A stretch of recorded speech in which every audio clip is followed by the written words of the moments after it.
The Beef and Barnzy Show, brought to you by Bowlersmart.com, trusted by bowlers around the world since 2004. By Lightning Strikes Bowl, home of Bowlers Mart Pro Shop. By Platinum Ford, drive the difference. By Fire Lake Bowling Center, 24 state-of-the-art lanes. By True Grit Coatings, drive on our passion.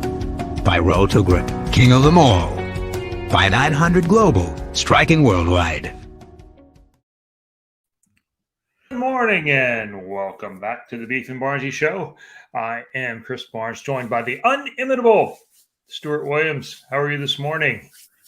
Doing really good. Yeah. Everything is rosy in my world. Mark says, "Are they back on Thursdays? These new days keep throwing us for loop." We've just had a couple of shows on Mondays. That's all. We're trying to keep you guys in the loop with what's going on. The PBA the tour schedule doesn't really allow very easy Tuesdays and Thursdays. And so during PBA event weeks, which this one is not, there'll often be a Monday show, and that will be about the only day that we can fit it in. So, that's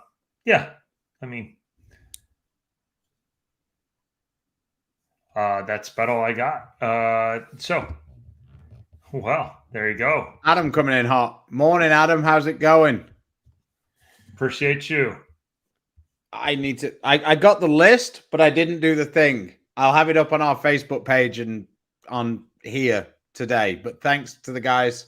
Thoughts on the new No Urethane event in Finland? I think it's fun. I don't know. It's very practical, but I think it's fun. Yeah. I think it's fine. I obviously, not having been over there in a little while, it's more of an issue than just the PBA Tour. So, ask anything. What's the catch? Well, there is no catch, and as I'm keeping it 100, I'll probably answer. Like this one. Thoughts on the PBA giving cash spots? Nonsense. But here's the deal. I wasn't getting that money, so I don't care. Good for those guys. Yeah, it's really just a refund of entry to the guys in the top third that also don't make it into the field. I think it's really weird, but I'm not bothered about it. I think it's a nice gesture. I'm not sure it was necessary because we've filled every PTQ so far. But,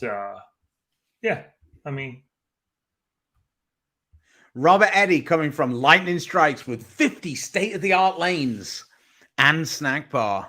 I don't think snack bar does it a fair. Restaurant is the word. That's like calling Plano a snack bar.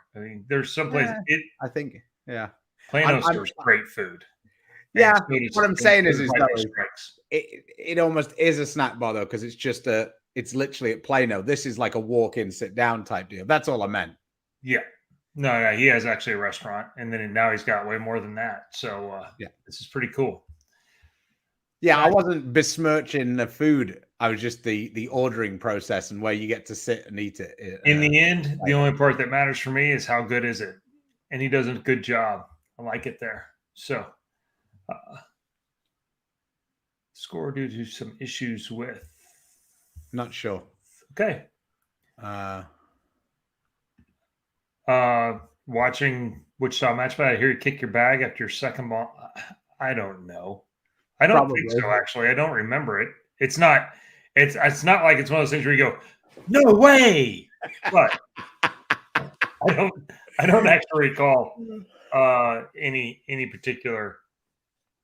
But I'm not saying it didn't happen.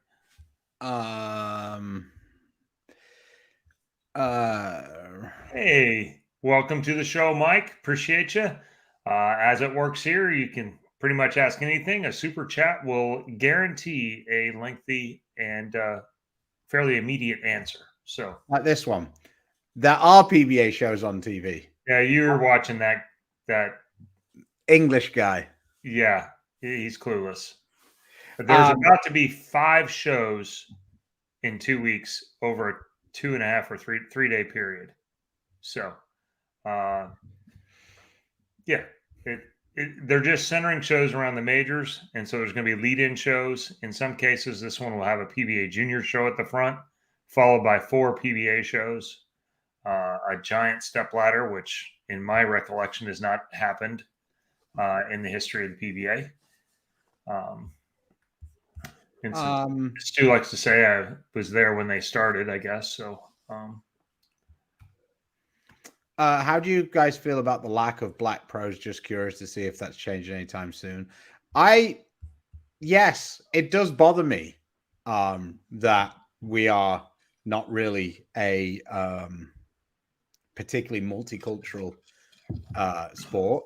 But plenty of black guys bowl, and they make plenty of money bowling in tournaments around the country. It's just it hasn't really translated in them coming out on tour very much. So, yeah. I mean, we have major champions in that, but yeah, you're right. We're not per capita, I guess. You know, there is a much higher percentage of black players that than there are as black pros right now. There's guys like Pharrell Williams who's led the U.S. Open and things like that too, and he bowls a lot of the PTQs right now. But currently, not a lot. And I do see it changing, but it hasn't really broken through as of yet. Thoughts on the intercollegiate singles craziness?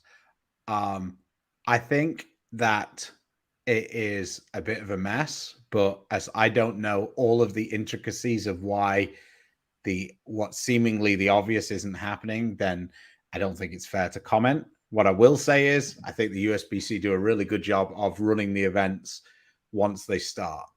Like the Masters and the US Open are really well run events.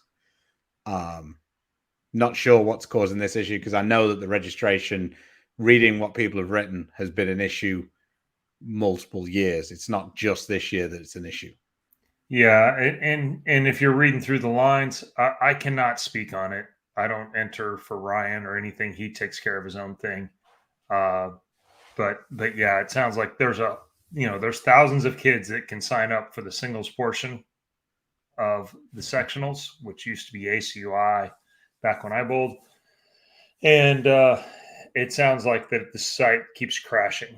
And so it's probably time to update the system. I do think having listened to college players and coaches and parents that maybe the college side of running the events could use a little bit of improvement. I think Rob has done a fantastic job of Gotchel, that is, on the professional side of the events, and Tennille with the women's events. I think I've heard mostly almost exclusively good things about the things that how they run those, but I'm not so sure that some of the college things couldn't improve.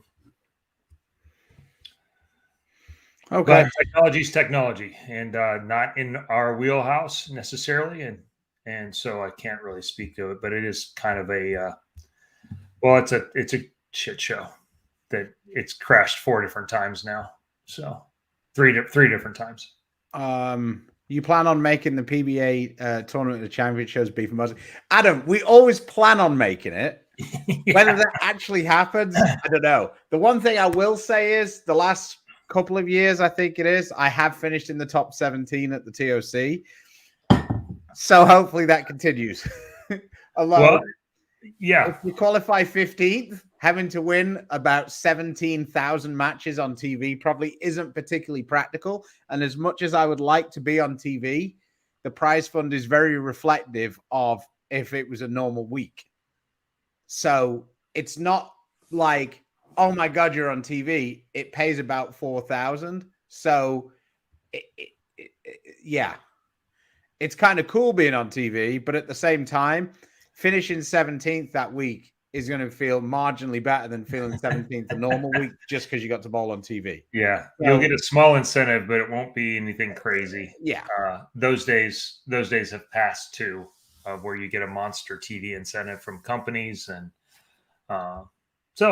but nonetheless, making TV is always fun, and so even at 17th, you're saying there's a chance. but not really. Well, thanks, H. Really enjoy the show and all the knowledge you guys share.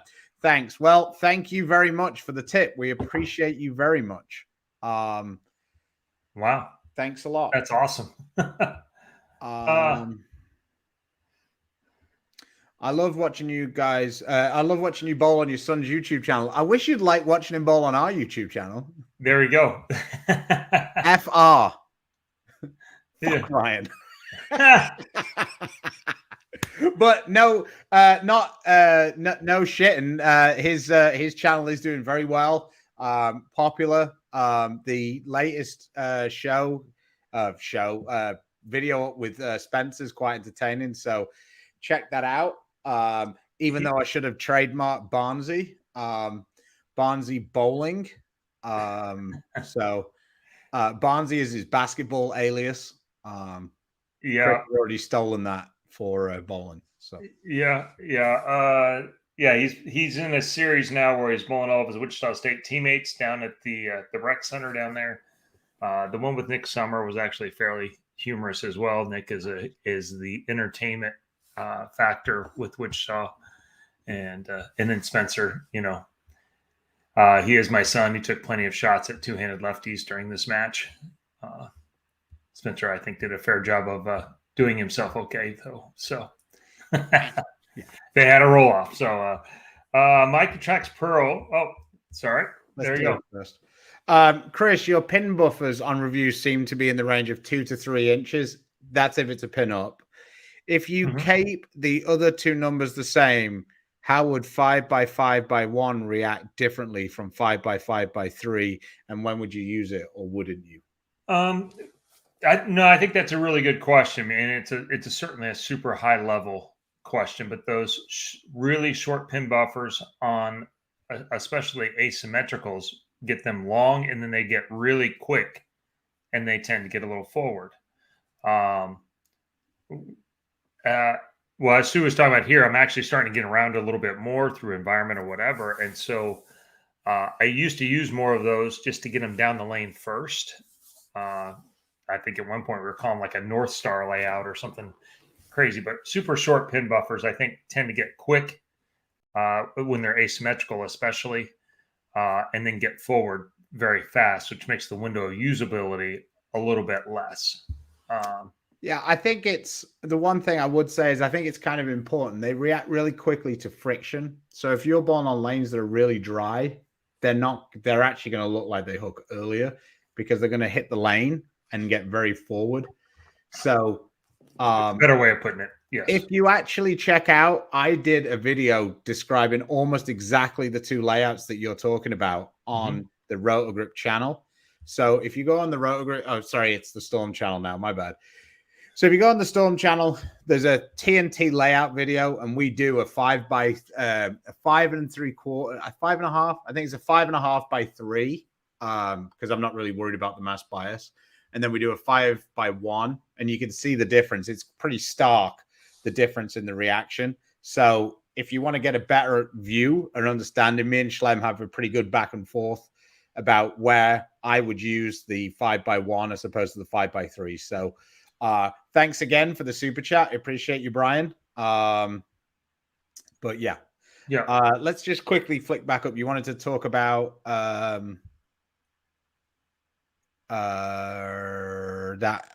the question about the cover stocks.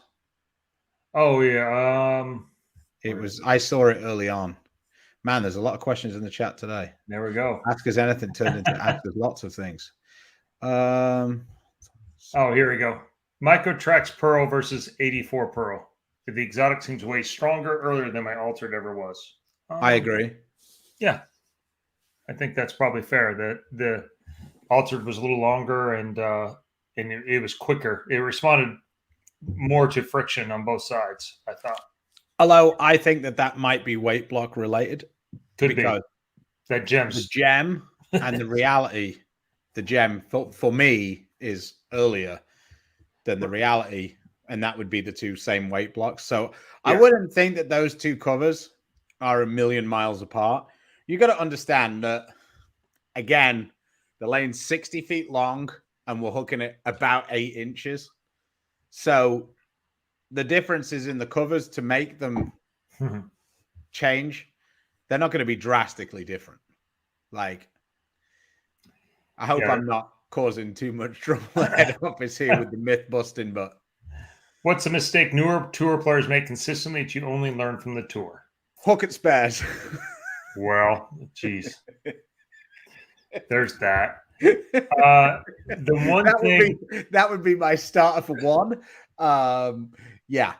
Not using a spare ball and thinking you know Duke. I almost think that the guys who try to do the old Duke, like, you know, the Spider-Man spare ball, they're more schmucks than the guys who actually just hook at them, period.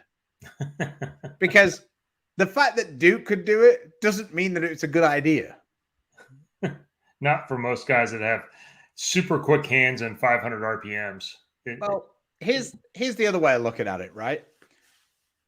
We can agree that Duke's the best spare shooter of all time. It's fine. We can agree with it. Walter Ray was pretty good. Never saw him ever use anything other than a plastic or a rubber ball. Yeah. Walter would not agree with you, but yeah. Duke would, though. That's what makes it fun. Yeah. I believe the phrase was, "It's me and it's not even close," I believe was the quote. Yeah, I don't know that he's correct, but I love the swagger. Not even close, Norm. Not even close. I was like, you're talking about the two of you miss about 5 spares combined for a season. It ain't that far apart either. Yeah. The second thing is, I think for the most part, and it hasn't changed that much since I went through the same stages, but amateur bowling is much more about managing hook and friction, and professional bowling is largely about creating hook. And so the speed to rev rate ratio changes a little bit on tour, and guys adapt to a little softer speed, and in some cases a little softer. You know, the rev rates come down a little, not as much in recent years as before. What's your take on Zen use for shorter patterns so far? I think it's too strong. Yeah, it's been a little too quick. Although I did drill one with a weaker pin this week. I was playing around with the TOC pattern because the TOC pattern is definitely one that urethane balls have been used a lot. Yeah, but it's mainly been one particular urethane which isn't able to be used now. Be interesting if that's a center, a pattern, or a ball thing. Yes. Shout out Mark Baker. The Game Changer is a book that I've read. I've read a few others that despite all appearances, I'm reading a couple of mental game books. Rereading one and picking up a different one. Bob Rotella does. I like him. Yeah, the golf guy. I think that's the closest parallel, and so to kind of some of our ramp ups and how we do things. And so it's become relayed to me through my son that maybe I need to reread a few of those, and reacquaint myself with the positive self-thinking side of things. So I'll answer this one because Chris is on the players committee, so he's got a bit of a conflict. Do you think urethane should be banned? Not necessarily. Do I want it to be banned? Absolutely. I'd actually rather it wasn't banned and we just put 40 mils of oil on the lane every week and then you just wouldn't use them. That would be the better scenario. What's up, PD? Yes, sir. Long time watcher, many time showmaker. So. This is a pretty good question. How do you know if you put too much surface on a ball? What reaction do you see? Generally, what you'll see is the ball will pick up immediately, and lose its axis rotation too quickly.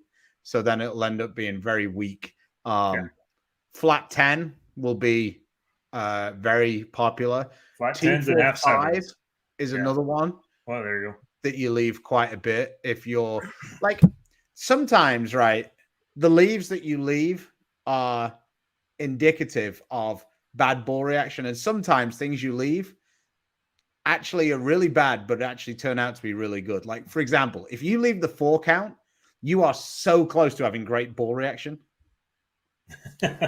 Like it's crazy, but if you 4 count straight through the face, that's like, I don't know, a 3-1 for me, probably away from a 10 bagger.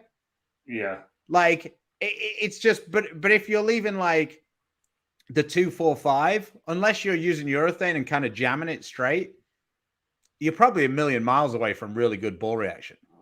Yeah. So it's all relative. And like sometimes understanding what you've left to give you an idea of what you should do is actually more important.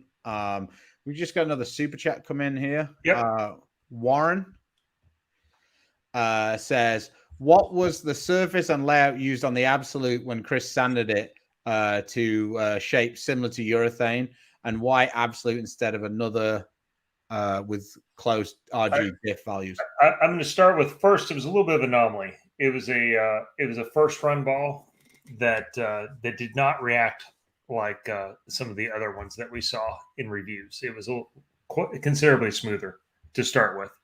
The pin was in my middle finger. So it's probably about 5 and a 5. Yeah, it's about 5 1/4 or so, 5 1/2 by 4 by, so that makes it by 4 or so, I think it is. So, and then it had 360 on it. So, no, I'm sorry, I take that back. It was above the bridge. It's above the bridge. That was a different one. No, it's not. That was the second one you drilled, wasn't it? The second one was in the middle finger. Oh, okay. All right. Yeah. And that one hooked miles comparative to the first one. Yeah. So you probably had like a 5 by 4 by 3 or something like that. Yeah, exactly. Yeah. Just a normal, pretty simple, but it had 360 on it. And then I used my hand to keep it forward as well. It was not intended to be that. It would not be the one I would choose to be a new DCT. And so, yeah, it's a tricky one to replicate. So I'm not sure that's very much help for you, Warren. But Jamal, hit us up with a question. Thanks for the tip, but hit us up with a question. Funny, my only 4 counts occur when I hit the 6 pin. I like it. Okay. Well, sorry. No worries. Do you like the new reactive gloss on the balls? Do you prefer taking that off? Early on, for sure, we did. Yeah. Now the ball that we both like. I've finished Chris's video. I just haven't got it up because I've got to finish the thumbnail. It'll be up pretty much probably an hour after the show. Is the Ruby? We both like that. I didn't change the surface on that. Reactor gloss looks fine on that. Mm-hmm. I think maybe there's some early issues, but the early balls we were taking 1,000 and then putting either reactive shine or step 2 on over the top of it to repolish it. Reactive shine, if you do it that way, that's the way I do it. Ends up being a little too shiny, so you end up kind of touching it again anyway. So step 2 may be a cleaner way of getting that. But like Stu said, as of late, we're starting to see some of the things we saw before with Storm shiny balls, is that they hook a lot right out of the box, and you're getting the best of both worlds. Adam, what asymmetrical ball would work well on Viper? Well, being as Viper's like, is Viper 38 now, or is it still 36? I think it's back to being in that 38, 39 range again. It's moved around a ton, so actually, I don't know. It's probably going to end up being back to its original 37. I'll answer this question. You'd want the smoothest one. So actually, right now, if I could get it up the lane, the DNA probably wouldn't be horrific on that. Yeah. Giant core, pretty smooth reaction. Gem is another one that we may well see. Gem Reality, in the past, Nova.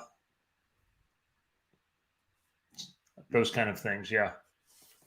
I'm trying for you, Adam. I'm currently navigating the PBA's website because they can't just tell me online how long something is. Viper. Viper's 37 feet, which is what it was back in the day. 37 feet for me now is a very much a urethane pattern. Back in the day, I say back in the day, when I won Viper, when I won the Viper pattern, I used the Storm Victory Road Solid, which was a high RG solid ball. I think that was one of the better compromises for that pattern. I think more people are going to use either urethane or symmetrical on that than asymmetrical. But if they do use asymmetrical, Adam, it'll be like we're talking about gems and DNAs, because they're the balls that people tend to use to go straighter with, and that's the only way you're going to use an asymmetrical ball on that pattern. Gem is very popular for guys going straighter. You and I bowled for a title on that pattern, I believe, at the World Series one year. Well, you beat me to then bowl for the title, but yes. Yeah, it was for the title. It was a left-hander in the final. We don't count them. It didn't feel like that as me and you were struggling to bowl 200. Yeah, we were actually just playing for second, and then Simonelli gave one up. So, Beef, back to the pins you leave. If you're leaving 4 pins, what's your next move to get to a 10 bagger? It depends what you're bowling on, and it also depends why you're leaving the 4 pin. If you're leaving the 4 pin because your ball is kind of hooking sharp at the end, then you're probably just going to move 1 or 2 left, same spot. I might even move 1 and just be more up the back of it. But if I'm leaving it because the ball's hooking way too early and then it's like straighter down the lane, then that's more of a challenge and it's kind of hard. It's probably a ball change. I know it sounds crazy, but if you've got the kind of early hook and then straight 4 pin, that's kind of hard for me anyway, especially if you're bowling on something easy. That's hard to transition that into a 10 bagger. Yeah, I translate that more for the 3-pin combinations of how early or how late. 4 pins almost always just a one-board move first, and then if you leave the flat 10 behind it, that means what Stu's talking about. It's too early, and then it's time for a ball change, hand position change, speed change kind of thing. I actually have no idea, Tim, because me and Chris, we're house shot heroes now. Getting better at it. I used to be terrible at it, but my speed to rev rate ratio matched Tour, which was lower. I mean, as far as I had less speed, so I could create hook there. And then my drillings were pretty weak as well, which then made the wet dry even worse once upon a time. So I also think it's because guys don't treat it as a pattern. So if you treat house shot as a pattern and you try and solve the problem rather than just getting pissed off and throwing it everywhere, that tends to happen as well. So once you start seeing it as an opportunity to make money and a pattern that you can practice on, it's like everything else. Once you start to see the picture of what you want to do, it becomes very easy. And a pro is never going to have as much miss room as an amateur because they're just not going to miss by that much. Yeah. So it's much like chess. The more often you see the game, the more familiar you are with the moves and how to react to it. And it's largely the same. Guys, the first time they go bowl a junior gold or Team USA, it's a struggle. They haven't seen it before. And the second time they're better, the third time they're better. Then they go to college and they break it down differently. And then they see that and then they get better at it. And then those guys who are very good in college come on tour and it's different on how the lanes break down. And then once they see it, their talent and moves kind of take over again. Oh, sorry. Yes. Yeah, I think so. This is the first one that Emerald's been around in my bag for a long time, and I think this is the first one that's going to take it out. The process for playing event, the top 50 have priority. You do have a deadline though to enter. If you miss that deadline, SOL. You go to the back of the line with everybody else. Thoughts on the new eternity? I think we both like the shape a lot. I got to use it in Wichita, which is the first time this year it's really kind of come into play. And that happens sometimes where we really like balls that just don't end up looking great on tour. But I think there's some opportunity for it still here moving forward. And I think it's going to be I think it's smooth and rounded enough as a kind of shiny ball down from the reality that to be very useful on some of the similar things. Oh yeah, Jamal's got his question. He gave us a super chat just Okay. Yeah. He said, "My bad. Trained with Mark Baker, and he was too good this past January." He said you were both just there. He said he's adding a Ruby, but needs to decide on phase 2 or IQ Tour for my benchmark spot. Thoughts? For me, it's a phase 2, but it depends because I know in California they have a lot more friction. They do some places. I think with the Ruby and that smaller core, I would go with the phase 2, just so you have some core differential between those two balls. I think that's a great 1-2 punch, though. And also like benchmark by definition. I by the way, I despise that term. But not this isn't to you, Jamal. This is to the industry for using that term. Now, it doesn't stop me using it on YouTube just because everybody loves it. But at the same time, not a fan of benchmark.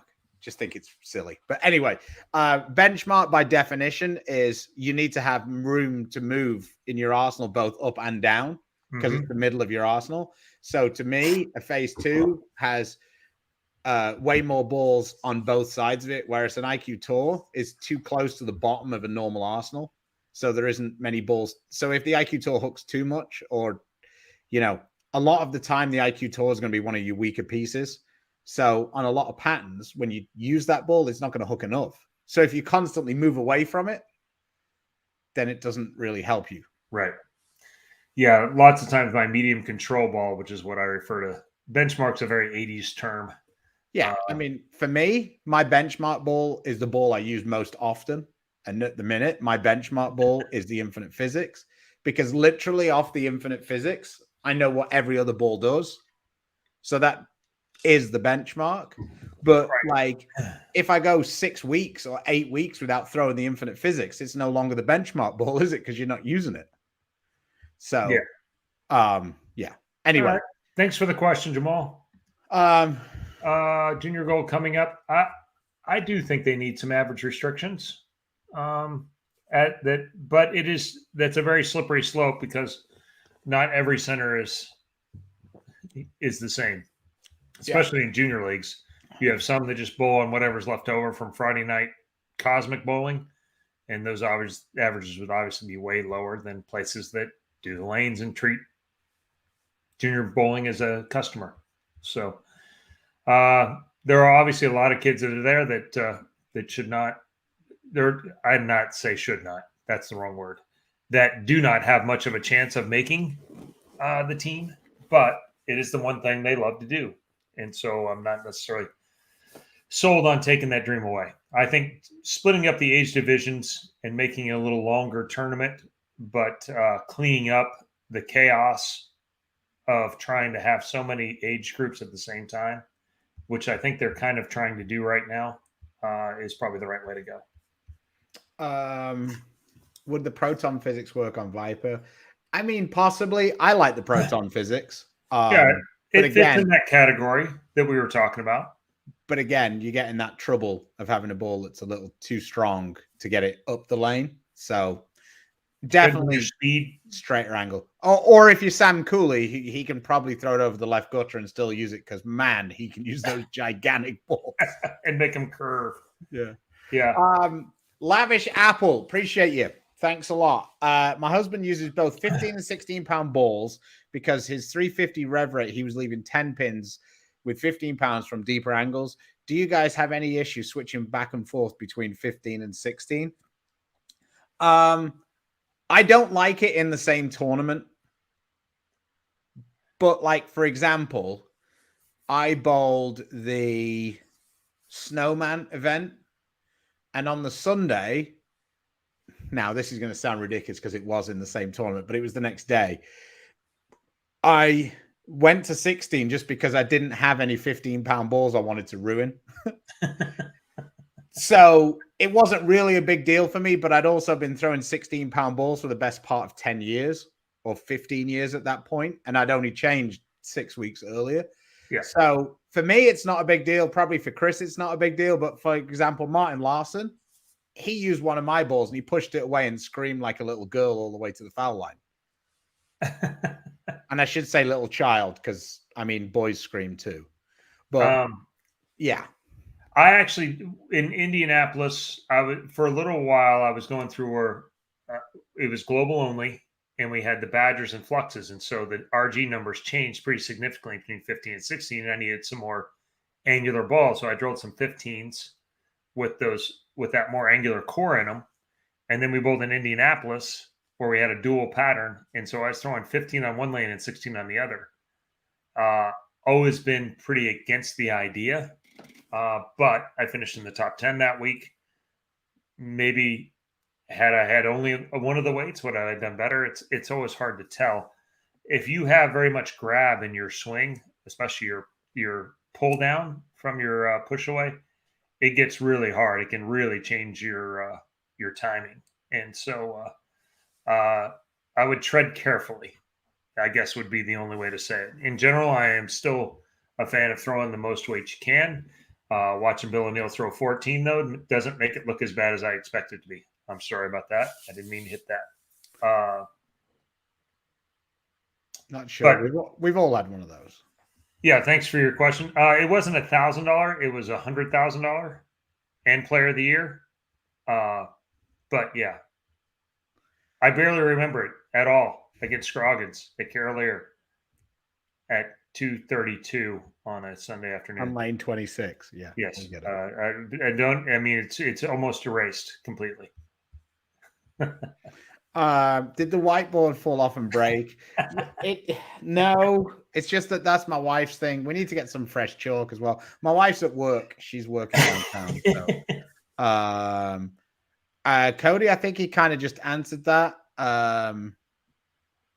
I'm not doing it, so don't know. Yeah, I'm certainly not there yet, but it's not ridiculous. The one I'm leading, Shawnee felt real easy for 1 day or 2 days. Oof, yeah. I don't know. It depends, because the thing is by easiest you mean highest scoring? Because to me, the easiest pattern is by far the hardest. Whatever they lay down that's got the lowest scoring pace is the easiest for me to cash normally, because I'm by far in the top 15% of the spare shooters. And I feel like I've got a skill set that means that like there's no matching up when it's super difficult. Yeah. So, yeah. But I would guess the highest scoring pattern. What do you think? I mean, it varies. It varies which center we're in. I mean, basically any of the regional PBA 50 versions of any pattern is pretty much the highest scoring one. Yeah, because those go to like 4-1. Yeah, and sometimes up to 5-1. I mean, Bear played it out. That's when the guys bomb them. I mean, Bear played really is the highest scoring event of the year so far. Mark Roth, yeah, and that used to be one of the hardest. Mark Roth also used to be one of the hardest patterns. It used to go out and get wider at the end, and that's become like the PBA League pattern and some of that, and it's become a very hittable pattern. Yeah, it's very odd. We've also bowled at two of the highest scoring centers in the country, or not necessarily in the country, but on our swing. I would say North Rock, which is one of the highest scoring centers in the country. Yeah. And the scores at Fire Lake are nearly always good when the good bowlers bowl there. Yeah. In the regionals, they're always pretty high, and they were high again. So sometimes the center, a lot of the time, has way more to do with it than the pattern. Like we could put the house shut down in in Ohio. What's it called? Coldwater. Yeah, probably not going to be very good. Springfield is another center that was built around the same time as North Rock, and so, but it is AMF machines. It's it's a different setup, but carry there scores are always pretty high there when and it turns out it's kind of a tricky center. I'd never bowled anything but doubles, team doubles and singles there, so I'd never bowled on a couple of pairs at a time, and you have a lot of left lane, right lane differences bouncing forth, but the scores are still pretty high. Bowl League at St. Clair Bowl, home of McKendree, been using a Nova and a Phase 2 180 average. In your opinion, what would a third ball be good? There's some friction in that joint for those when you see ball over hooks. Yeah, I would think it probably hooks pretty early. Yeah, I mean, a ruby. A ruby is an option. I mean, you could even go with a shinier infinite if you wanted to. Yeah, I mean, if you've only got those two balls and you want something to separate out with, Fate would be okay. Night Road would be okay. Yeah. Like I would look for a shiny pearl type symmetrical ball. Exactly. I think that's going to give you the biggest difference. Revenant might be another option. That's fairly solid. You've asked this question a couple of times. How do you do a messenger? Basically, a messenger is a flat 10 that's behind the head pin. Yeah. So it's the ball has gotten a little too long and gotten behind it, behind the. We say behind the pocket. That's not really an accurate description, but it hooks in behind the ideal shot and hits around hits the pocket around 15.5 to 16 instead of 17.5, which would be a perfect strike. And so, as I was fond of telling Tommy Jones and Wes, it was just a bad shot that still hit the pocket. And they looked at me like I was crazy. I said, well, I never aimed for that spot in the pocket ever. So I was either not lined up or didn't throw it very good.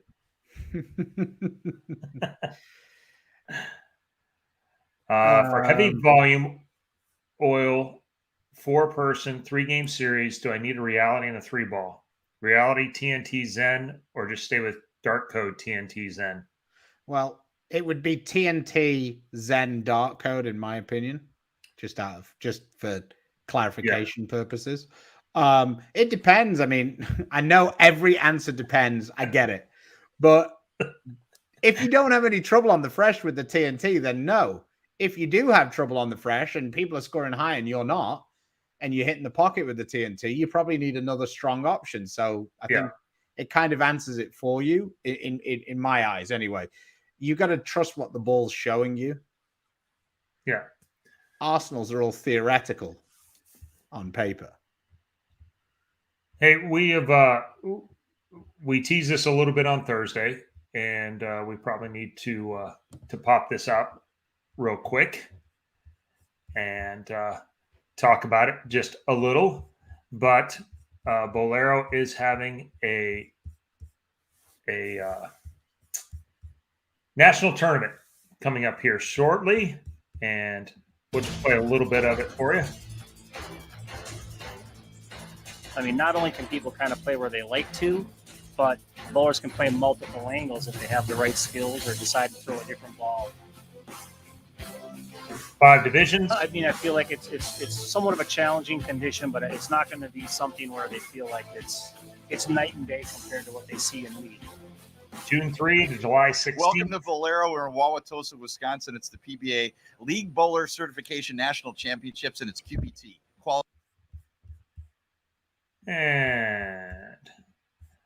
But the pattern's 42 feet, 28 mils, 5-1. It's going to be, I would say, it's not dissimilar to what the PBA League bowls on sometimes. And so it's going to be pretty user friendly. Like I said, there was 100,000 up for grabs. The winners of each division have a chance to compete on TV for that, I believe. And there's a lot of money up for grabs. We're going to go up and bowl. Stu's going to bowl with the PBA 50, which has or PBA Top 50, which has their own division. So confusing. We should almost make it the PBA Top 49 just to make it a little easier. Well, it is because I'm not going to be bowling in that squad.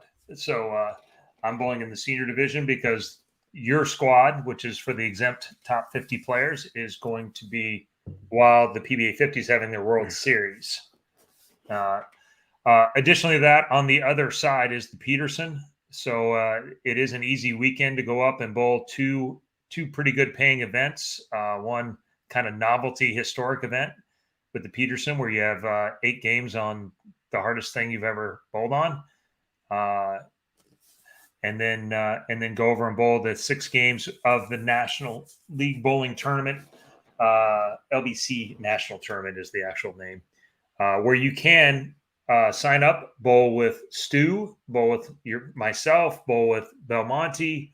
You can literally bowl with anyone who is going to bowl in the tournament. And there's a list online where you can find out who is going to bowl, and you can sign yourself and the other person up. You don't have to contact them or anything else. Just pay the entry, and you're automatically involved in doubles. You can also do 4-person teams as well, but your 6 games will count for each of those. And first 3 will count for one. The back 3 will count for the other. And so it's an easy, pretty clean way to bowl 6 games and qualify for a lot of different events. Bowl with as many people. It's kind of crossover doubles, depending on what part of the country you're in. That's kind of how it works. And so first year, but I think they're doing a nice job of the transparency. You get to see what pattern you're bowling on. I think you are limited to 6 balls, but again, you do see the pattern. You know what's going on. You don't have to guess and then show up and then find out if you guessed right or not. So okay. Mark says, "Are you guys going to bowl in Brad Miller's Creator Cup if he gets the tournament running?" Not heard of it. If he asks us, I'm sure we will, because it makes sense YouTube wise. If your thing gets banned, which Tang are you picking in the end? I'm picking Darren regardless. Sorry, Mikey. I like Mikey. I just don't think he's as good a bowler as Darren. When there's 2, one guy has to be worse than the other guy. It's just the way it is. Yeah. Well, I think Darren's the harder worker and Mikey's the more naturally talented. And we saw some of that with the Scroggins brothers once upon a time. Mark was the more talented. Mike was the one that ended up being the one that won all the titles. Although I will say, shout out to Mikey. He made a lot of changes to his game, and I think that he needs a couple of good results to give him confirmation that what he did was right. So I see him a few times falling back into some of the habits he's been trying to get out of because it isn't going as well as he would like it to. So that's a hard thing. I was fortunate because the first tournament of the year was the US Open, and I got good feedback from that. When you make changes, you really want it to happen. There wasn't really... Was it a controversy? I mean, no. I mean, it was a sick messenger, but it missed. It didn't even hit it. And it's league. And I don't know that it's really a controversy at all, personally. Sorry, I didn't read the question. Can you both of you give your opinion of Robert Smith messenger controversy down here in Southwest Florida? Yeah, there's a couple of guys that it's very much a get off my lawn kind of thing but well, like Stu said earlier, it's a flat 10 that the head pin comes back across, and it's largely relegated to players with more power. Doesn't mean it's not fun. No. It's even more fun when they miss. In the match against Parker, I had one. It took a little longer to get across than it does for for Belmonte and EJ and Simo. It didn't mean I celebrated it any less. Yeah, we've got a couple of super chats coming in, so let's prioritize them. Whoa, Hello from Singapore, Doggonaut. Now there you go. That's a username. For a lower volume house shot, how do you guys deal with transition? Sometimes I do a 2-in-1 move and it doesn't react, but if I throw it out to the dry, I get a 10-pin instead. You want to take this, or do you want me to? Well, I think we probably have 2 different looks at it as we normally do. But when you have lower volumes, the fronts are hooking more, and that's where when Stu was talking about earlier about where the ball is hooking at depends on what your move is. If it's hooking in the front like that, and you leave a flat 10, moving 2-in-1 and slowing down a little bit can be a great move.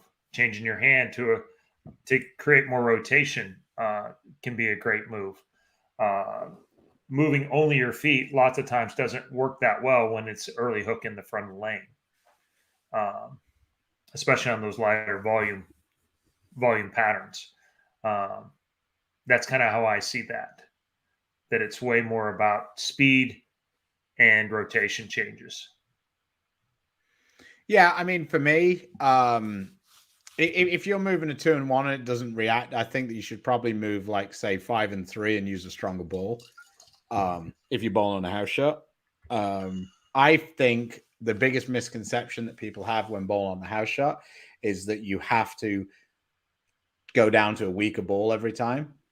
A lot of times on house shot, especially if you have a bit of ball speed, actually balling up as the night goes on makes more sense because you move into more oil and the wet dry becomes bigger, and the weaker balls make that wet dry more wet dry if you're in the wet. So thanks for the question. Appreciate you watching out there in Singapore land. Thanks, Nago. Jeremy. Thanks again. Nice to see you again, Mr. 6'5". Changing my ball help with my speed. Awesome. Thanks for the advice. Shu saying that getting your hand under the ball was a timing thing, was enlightening. Haven't heard it put that way before. How would you work on that? Ooh. Basically, what you need to do is, like, if your timing is late, then your swing's gonna be steeper and your wrist is gonna break. If you've got good or what do they call it? Match timing, I guess, is the one way of putting it. Yeah, that's fine. Yeah. Your foot kind of comes to a stop as the ball comes through. You're gonna see you'll have a longer flat spot, and so in your swing, as it comes down, you want that part of your swing. It almost feels like, watch Norm Duke. Norm Duke has like the longest flat spot in the history of bowling. So it makes it so much harder because his swing is almost parallel. Somebody's fucking around with blinds. Sorry. His swing is almost parallel with the floor as he comes through his last two steps. And that allows you to stay underneath the ball more. So people with, like, Ronnie Russell is super, super strong, but he has a really steep swing. And if you're not as strong as Ronnie, it's almost impossible to get back underneath the ball if you're going to be as steep as Ronnie is. Yeah. And, I mean, it creates different problems for him because that steepness makes his ball hook early, even though he has a lot of rotation. And so, I guess if you were, a big fan of ours, or we're a big fan of his, is Mark Baker, you can send a video into him. He'll measure your timing, help you get it in better position to give you things to work on to go along with that. Obviously, having a coach is always the best, and getting some input that way is always a great way. So you're working on the right things. You're not just practicing, but you're practicing on with a purpose. And so, the best way to actually see what your wrist is doing is to take your phone and get someone to record you from like halfway down the approach, a couple of lanes across, and just have it this way, and you can see your whole swing, and you'll see your swing, whether it looks like a V or it looks almost like a U. You want to get your swing so it looks like a U, like this, not like this. So if you, on a technical term, if you click the button that says 0.5 on your camera, that gives you the wide angle, and you don't have to be too far. It's not like yet, because back in the day, if you wanted to take that angle, you had to stand about 7 lanes down to be able to get it. Now you can almost stand on the next lane, so you don't need as much space in the bowling center to get it. But yeah, if you click that 0.5, it'll give you the wide angle lens. You can get your whole approach in on one shot without like moving. That's a really good viewpoint. And also, if you send that shot to Baker, that's one of the shots he'll want to look at. Yep. 100%. Thanks for the question. Much appreciated. Yeah, definitely, Adam. The gem, you're going to see a lot of those go down in Kokomo, I'm sure. Yeah. If the urethane isn't in play. Otherwise, you're going to see a shit ton of black and purple balls going down the lane. A shit ton.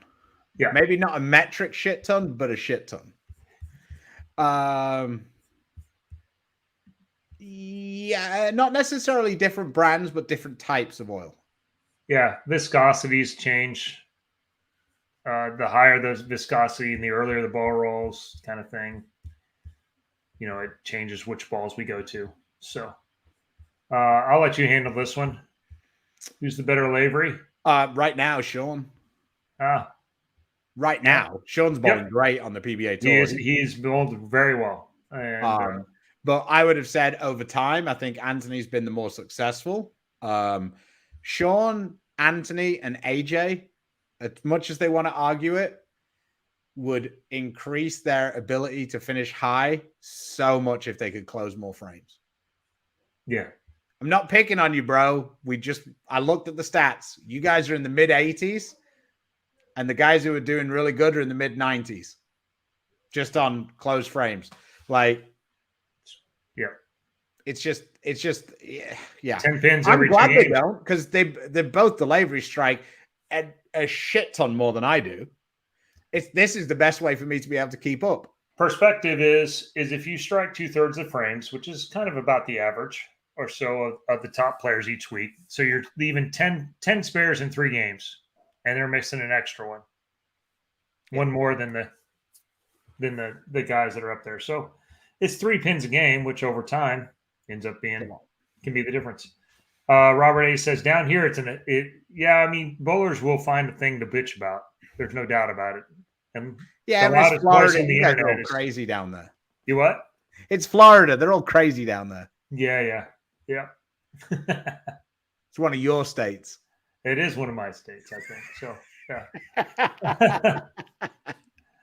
yeah. Someone that's not exempt to exempt. Yes, you go through the PTQs, but basically the easiest way is bowl in those majors and bowl good, where the points are double and triple, and make it into the top. Last year was top 50. We actually don't know what the number is going to be this year. So, shooting for top 20, top 30 to keep yourself in a no matter what they decide kind of thing. So that's kind of where we're at. Man, we had a ton of questions today. So yeah, I think that's fair. I think Mikey's just tried to be a little more calm. I think that's the best. Tranquile. Everything's just much more like one motion rather than like aggressive. Like he's trying to have soft hand.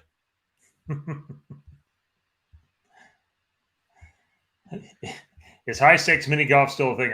I'm not sure if it's ever super high stakes. I mean, well, that was high stakes for me at the time. I mean, I just think it's great that you played mini golf like once on TV, and like you must get asked about it about 150 times a year. Yeah. Things that Chris gets asked about: getting beat on the PBA Tour and mini golf. Yeah. He's won 19 times on a Triple Crown. Nobody ever asked him about that. And pants bets with Mika. Yeah, and Tommy having 20 and you having 19. Yeah. That's what they. And that's not really a question. That's more people come up and yell it at you. Just a shot. Yeah. Just want to.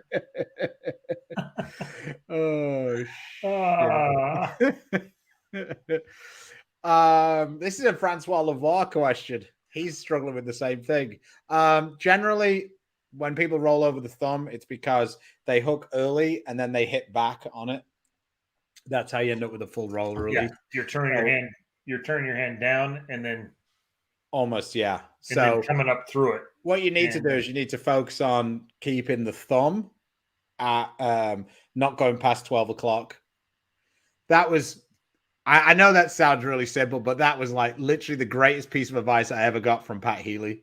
Pat Healy's like, there has never been a bowler in history who's any good who threw a shot they liked where their thumb went past 12 o'clock. He goes, He goes, Pete Weber's got the most axis rotation of all time. He goes like this, and then his hand goes straight up. He goes, it never goes that way, ever. And he spoke about you, and he goes, Chris barely gets his to 3 o'clock, and he's the best bowler in the world, because that was the time he was talking about it. And it was amazing. And he goes, now, there are a lot of good bowlers who have thrown shots where the thumb went past 12 o'clock. He goes, not many of them worked out. Robert Lawrence says hi. Yeah. I mean, it was a very interesting conversation, though. Like, for the most part, yeah. He's a smart dude. Spent a lot of time coaching around the world. Yeah. Well, I think we're getting we're kind of getting there to it. An hour in. David says, I'm going Camp Bakes disabled. Yeah, 100%. Camp Bakes is the funnest camp I ever worked on because the percentage of bowlers that get better while they're there is higher than any other camp I worked with. It's set up the right way. You have a great staff. Everyone's on the same page. It's not a bunch of people all talking about their own theory, maybe their own way to fix the issues. But how he has it set up, I think is as solid as I've seen. So at least until the beef and Barnzy camp start up. Come in. I'm just looking at something. Yeah. So Jeremy, your man is stood. You're sat right here. Says taking a few lessons from Diana and CDB at City View, but I'm near Prosper, looking for someone closer. You'll recommend the ITC at all, or anybody in the Dallas-Fort Worth area? Diana are great. They're just too far. My man here is over at Denton. I think that's a little closer, right? It's a little closer to Prosper. Yeah, Prosper's not that close to anything, that's for sure. But Diana Z's down in your area, right? No, she's in City View. Oh, okay. She's down it. Yeah. She moved to Dallas about 3 years ago. Shout out! Congrats on getting married. Yeah. And sending out your registry 4 times. Yeah.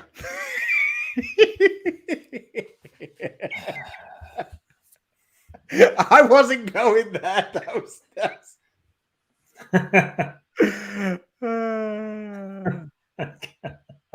Got nothing. I don't know. But yeah. If you're, because he follows up with, I know about Baker, I would prefer to listen to someone better. There is almost nobody who's done more stuff with Mark Baker than my man Chris here. So to get the closest thing to not having a lesson with Baker, I would think talking to Chris. I do some. Obviously, right now we're on tour. And the second best option out of our household, which she might say is the first best, is Linda, who's also worked Camp Bakes and done that. So, and who I listen to, she came out on tour 1 week. I went from no cashing to top 10. So, as much as I hate to give her any credit, this has been a consistent theme. Really? No, I don't. It's been a pretty consistent theme. She's come out the last couple times, and things got considerably better while she was there. I'm trying to explain to her that the Barnes family profit is significantly higher, even paying for the expenses of her being there. Yeah. It's almost getting to the point where Chris could pay her a wage and it would still work out well. Hey, you could write it off then. Yeah. There's where can you see dates and locations? markbakerbowling.com. His camps fill up pretty much 6 months in advance. So, yeah. We both are very pro Rick Benoit. Yeah. Always have been. I'm not sure that Rick is finding a way to get his message out as well as he could. I think that Rick would be better if he stopped sitting behind a computer and he got out on the lanes and he got somebody else to do the computer stuff, because Rick is a magician when he's out with people. Like, he is able to impart wisdom and understanding to people so quickly when he's on the lanes. It's a very difficult thing to type. Yes. And I don't think his time's being used best, but everybody's got to do what they want to do. I miss Rick being at the events. It was nice seeing him in Wichita this week. He taught me a ton about lane play and how to see it differently, and had a lot of impact on my career. So, and understanding what can make you successful. Like that's Rick's superpower from my world. Rick is super great at being able to take any player and explain to them why they do well and what they should do going forwards to continue to do well or do well more often. To take advantage of their uniqueness. Yeah. It's very easy to, be like, oh, you need to do this. Well, if that's not something you're good at, it doesn't help. So yeah, shout out to Rick. We'll always have a lot of love for Rick, even if we don't necessarily get to work with him these days. So. Yeah. I think we're running out. Thanks to all the guys for the super chats. You guys rock. This was another good show. We were trying to get Simo on, but he had some prior engagements this morning. So yeah, I'm not sure how the shows are going to work out. We might do a show on Monday this week or next week, but I'm not sure there'll be anything to talk about really. Yeah, we may both be traveling. Well, I'll already be in Jackson. Okay. But again, we won't have bowled anything from now till then, except, well, I'm going to practice on Friday and Saturday. Yeah. So I'm bowling a Plano Friday Night Madness or whatever with Troy. So I'm going port cider friendly this weekend or this Friday and trying to we're going to bowl doubles on Friday. That's going to be our big competition, I think, before then. So I would say we're probably coming at it maybe again, the TOC schedule is a little bit chaotic as well. So we're going to fit it in where we can. We'll do our best to let you know what it is. Yeah, we'll do a better job of getting it up advertised, getting it locked in when we know when we're going to do it. So, all right, guys, thanks again. Who has more views on YouTube? Did that say? Me winning the U.S. Open or the putt-putt challenge? I don't know. I thought he was going to say Ryan or us. Also fair. Look for those videos coming up. As usual, if you get a chance, run over to YouTube to Beef and Barnzy channel and like, subscribe, share it out, please. We certainly appreciate all of your support. Love the questions. Appreciate the super chats. And as usual, you kind of direct where this show goes. And so in between now and then, if you would, please support the sponsors that support us. Storm, Rotogrip, Manor Global, Cool Wick, Bowlers Mart, Fire Lake Bowling Center, Lightning Strikes, and Platinum Ford. Till next time, stay safe, stay healthy. God bless. See you later, guys.